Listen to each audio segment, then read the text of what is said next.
जय श्री श्याम एवरीवन। तो जैसा कि आपको पता है सीएमए इंटरमीडिएट का फाइनेंशियल अकाउंटिंग का पेपर आपका हो चुका है और फाइनेंशियल अकाउंटिंग का पेपर आपका जैसा कि आपको पता है 100 मार्क्स का आता है। इस बार दिसंबर 2023 में कैसा पेपर आया, क्या पेपर का लेवल था, पेपर लेंदी था या टफ था, जो भी था आज हम आज की वीडियो में डिस्कस करने वाले हैं कि किस तरीके से क्या क्या क्वेश्चंस आए और उनको हम कैसे डील कर सकते थे। अब जैसे कि आपको पता है सेक्शन ए जो है वो एमसीक्यू का होता है और वो कंपलसरी होता है। 15 क्वेश्चन पूछे जाते हैं एमसीक्यू के, जो हर एक एमसीक्यू जो है वो 2 मार्क्स का होता है, यानी कि 30 मार्क्स के एमसीक्यू पूछे जाते हैं। फर्स्ट अगर हम देखें, the construction of factory building was completed on 1 April at the cost of rupees this and construction of temporary hut इस तरीके से। द कैपिटल रेवेन्यू एक्सपेंडिचर, तो आपसे पूछ रहा है कैपिटल रेवेन्यू एक्सपेंडिचर क्या है। तो कहीं ना कहीं क्वेश्चन थोड़ा सा बड़ा दे दिया है आपका एमसीक्यू के अंदर, बट पूछा क्या है बेसिक कंसेप्ट कि कैपिटल रेवेन्यू एक्सपेंडिचर आपको पता होना चाहिए। सेकंड देखें तो if a receipt of rupees 21,500 interest has been recorded in the books of payment, तो प्रॉफिट के बारे में पूछ रहा है। तो ये फिर से वही बेसिक कंसेप्ट का क्वेश्चन, अगर आपको बेसिक अकाउंटिंग आती है तो ये बहुत आसान है। उसके बाद यहाँ पर शिवा रिसीड अ बिल, उसके बाद डिसओनर नोटिंग चार्जेस, तो कहीं ना कहीं यहाँ पर आपका बिल ऑफ एक्सचेंज का कंसेप्ट आ गया। बिल ऑफ एक्सचेंज पे एक एमसीक्यू आपको देखने को मिला 2 नंबर का, तो आसानी है, कोई ऐसा खास तो दिख नहीं रहा। उसके बाद ज्वाइंट वेंचर का आ गया है question, joint venture with XYZ is opened, ठीक है जी, 4 ऑप्शन है। तो देखो कहीं ना कहीं हमें दिख रहा है कि क्वेश्चन जानबूझ के लेंदी कर दिया और उसके बाद आपसे आंसर बहुत आसान पूछ लिया। तो पेपर बहुत आसान है अगर आप सही तरीके से डील करें अभी तक। उसके बाद on 31 March debtor of trade इतने हैं, before writing off bad debts, ठीक है, provision for bad and doubtful debt इतना है, the amount of provision for discount and debtors, तो amount of provision for discount and debtor पूछ लिया। यहाँ पर 3 लाइनें लिखवा के आपसे एंड में क्या पूछा, प्रोविजन फॉर डिस्काउंट, बट इसके लिए भी आपको पहले प्रोविजन फॉर डाउटफुल डेट और बेड डेट को एडजस्ट करना पड़ेगा। तो कहीं ना कहीं थोड़ी सी मेहनत करा रहे हैं हमारे से एमसीक्यू में, क्योंकि 2 नंबर के भी हैं भाई, 1 नंबर का नहीं है ना। हाँ जी। उसके बाद यहाँ पर देखिए the amount of salary shown in income and expenditure account. देखो क्वेश्चन को फास्टली डील करने का क्या तरीका है कि आप सबसे पहले ना क्वेश्चन की रिक्वायरमेंट को समझें। आपने क्वेश्चन की रिक्वायरमेंट पढ़ ली, आप उसी तरीके से आप क्वेश्चन को पढ़ेंगे और आपके लिए चीज़ों को करना आसान हो जाएगा। जैसे हमने यहाँ देखा कि सैलरी का क्या ट्रीटमेंट होगा इनकम एंड एक्सपेंडिचर में, तो बेसिकली एक्चुअल बेसिस के हिसाब से देखना है मेरे को कि एक्चुअल में मेरी इस साल की सैलरी कितनी थी, वो यहाँ पर पूछा गया है 6 नंबर के एमसीक्यू में। उसके बाद profit before interest on loan and major commission इतना है। हमसे क्या पूछ रहे हैं, after charging such commission, manager commission आपसे पूछी जा रही है, और आफ्टर चार्जिंग सच कमीशन यानी कि फाइनल अकाउंट का मैनेजरियल रेम्यूनरेशन वाला कंसेप्ट पूछा गया, फिर से 2 नंबर के एमसीक्यू में। At the end of accounting year advances from customers are, अब पूछा देखो बेसिक वही है कि at the end of accounting year जो एडवांस आप कस्टमर से लेते हैं उन्हें क्या करते हैं, तो बेटा एडवांस जो कस्टमर से लेते हैं वो आपके लिए कहीं ना कहीं लायबिलिटी है ना। तो बैलेंस शीट में लायबिलिटी की साइड पे शो होते हैं, यानी कि ऑप्शन डी दिख रहा है मेरे को इसका, तो ठीक है ना, यहाँ पर पढ़ने की जरूरत नहीं पड़ी। उसके बाद डेटर्स ऑफ ट्रेडर इतने हैं something, the amount of net debtors shown in the balance sheet as a 31 March. आपको पूछा है नेट डेटर बैलेंस शीट में कितने के देखेंगे, तो वही प्रोविजन फॉर डाउटफुल डेट वाला कंसेप्ट आ गया, यानी कि कहीं ना कहीं बेसिक कंसेप्ट से एमसीक्यू हमारे से ज्यादा पूछे गए इस बार के पेपर के अंदर। उसके बाद salary outstanding and paid in advance इस तरीके से बताया है, ठीक है जी, 22,000 respectively, salary paid during the year इतना है, amount of salary to be shown in income and expenditure account, तो फिर से वही पूछ लिया कि आपकी कितनी salary income and expenditure account में शो होनी है, यानी कि एक्यूरल बेसिस के हिसाब से इस साल का सैलरी का खर्चा कितना था। तो सैलरी वाले पॉइंट पे 2 क्वेश्चन आ गए यहाँ पर एमसीक्यू के अंदर ही। उसके बाद ओपनिंग एंड क्लोजिंग स्टॉक बता दिया, सेल रिटर्न बता दिया, कहीं ना कहीं ग्रॉस प्रॉफिट का रेट बता दिया, आपसे ग्रॉस प्रॉफिट पूछ लिया, यानी कि फिर से फाइनल अकाउंट का एक question. Only items of revenue nature pertaining to the period of account are shown in, तो रेवेन्यू नेचर की जो ट्रांजेक्शन हैं वो कहाँ शो होती हैं आपके, कहीं ना कहीं यहाँ पर जो ऑप्शन दिख रहे हैं वो क्या कौन से वाले हैं, एनपीओ वाले हैं। तो बेटा जो रेवेन्यू नेचर की ट्रांजेक्शन हैं वो शो होती है इनकम एंड एक्सपेंडिचर अकाउंट में, यानी कि ऑप्शन बी हो जाएगा इसका। Excess of hire purchase price over the cash price, बेटा कैश प्राइस से ऊपर जो भी हायर परचेज प्राइस होता है वो क्या होता है, वो एक तरह से एक इंटरेस्ट है, ठीक है ना, कि आप पेमेंट अभी एक साथ नहीं कर रहे हैं सारी आप ओवर द टाइम पीरियड में पेमेंट करेंगे, तो कहीं ना कहीं इंटरेस्ट होता है ना। तो ये आपका आंसर आ गया सी।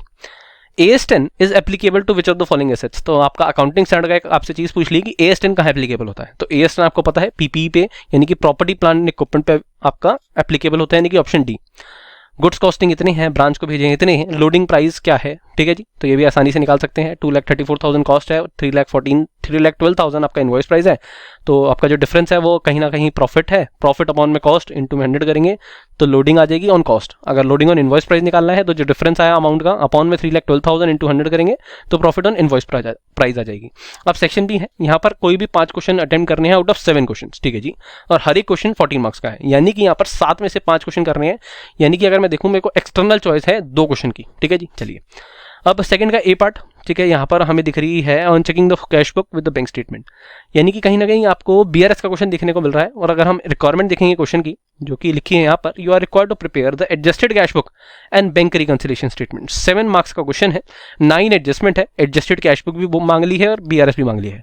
तो इससे थोड़ा सा पेपर लेंथी हो गया, क्योंकि 7 नंबर का अगर क्वेश्चन है तो यार ये 5 नंबर का होता तो ठीक था। बट यार ये भी समझना चाहिए कि बीआरएस हम 11th क्लास से पढ़ते आ रहे हैं, तो वैसे भी इंटर लेवल पे बीआरएस का क्वेश्चन आना वैसे ही हमारे लिए मजाक बन गया है।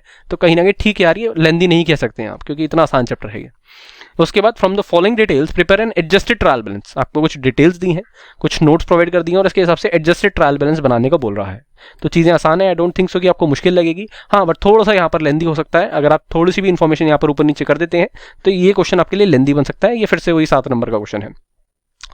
उसके बाद थर्ड का ए पार्ट के अंदर हमसे पूछा है, on 1 July G drew a bill of ₹80,000 for 3 months H for accommodation. Accommodation of bill का यहाँ पर कंसेप्ट आ गया है।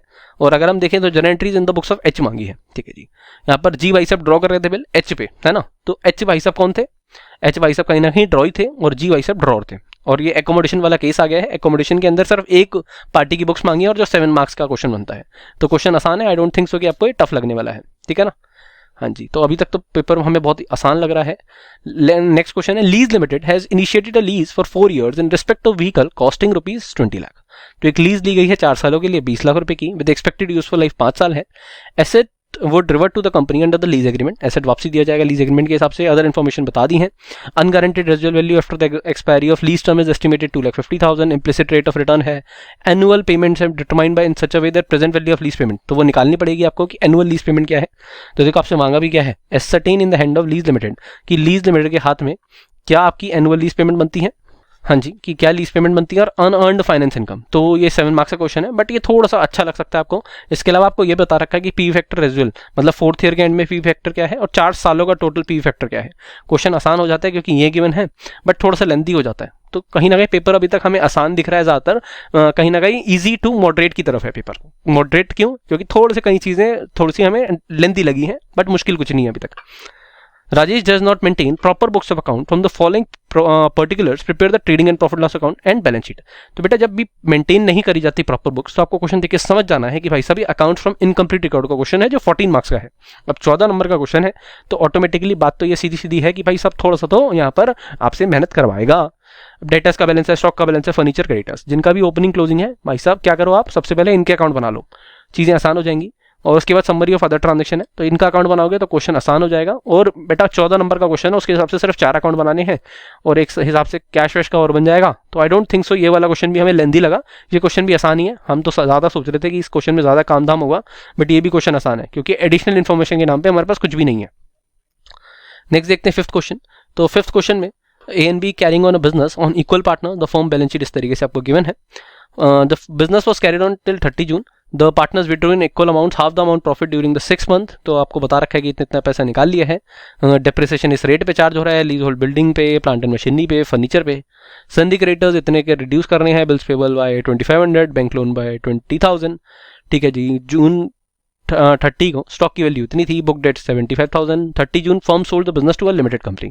तो यहाँ पर आपका कहीं ना कहीं रियलाइजेशन वाला यानी कि डिसोल्यूशन वाला कंसेप्ट आ रहा है। यहाँ पर हमारा जो बिजनेस है वो सेल हो रहा है, sale to a partnership, sale हो रहा है बिजनेस, सेल ऑफ बिजनेस है ना, और कन्वर्ट हो रहा है कहीं ना कहीं उसके अंदर आपकी कंपनी के अंदर। ठीक है जी, क्योंकि लिमिटेड कंपनी को सोल्ड हो रहा है। The partner decide to take shares in the profit sharing ratio, any difference to be settled in cash. तो ये क्वेश्चन थोड़ा सा हमारे को कह सकते हैं अच्छा क्वेश्चन है, बट ये 14 मार्क्स का क्वेश्चन है, ठीक है ना।